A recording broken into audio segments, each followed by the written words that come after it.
присутни во јавноста во насока на критика на законите. Првата теза е дека инволвирањето на пратениците во Комисијата за селекција значи политизација на процесот.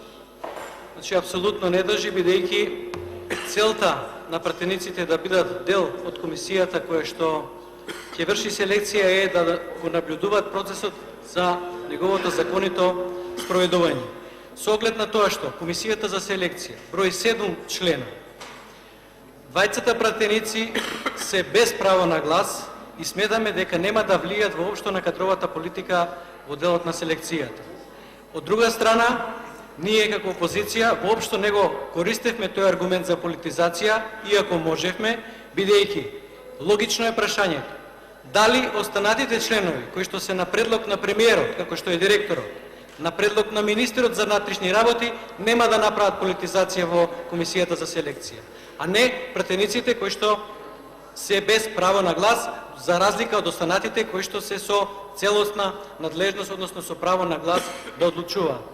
И втор аргумент, тие двајца пратеници доаѓаат од надзорното тело кое и онака има законска надлежност да врши контрола и надзор на работењето на агенцијата.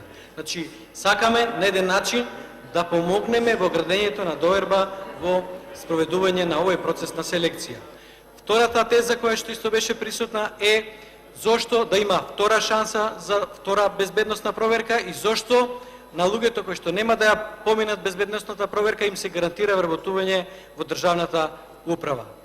Тоа го направивме со цел да возможиме еднаквост на овие граѓани кои што по ниеден друг основ, ниеден друг закон или правило не прекршиле, едноставно немаат безбедносен сертификат, меѓутоа имаат право да работат во државна управа, имаат право да ги екзистираат своите семејства и фамилии. Честно е пред граѓаните на Република Македонија да се каже дека и во моментов има функционери во Република Македонија кои што не поседуваат безбедносен сертификат. Ако едно правило важи за еден граѓанин, треба да важи и за сите.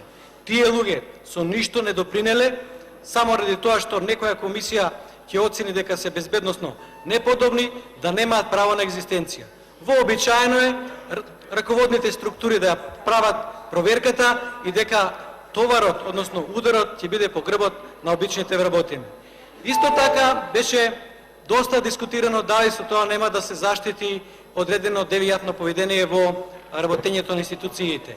И досега, и во моментов, никој не го спречува актуелното раководство на овие служби да поведат постапка против било кој што смета дека има основа да биде поведена постапка за негово дисциплинско работење. Ви благодарам.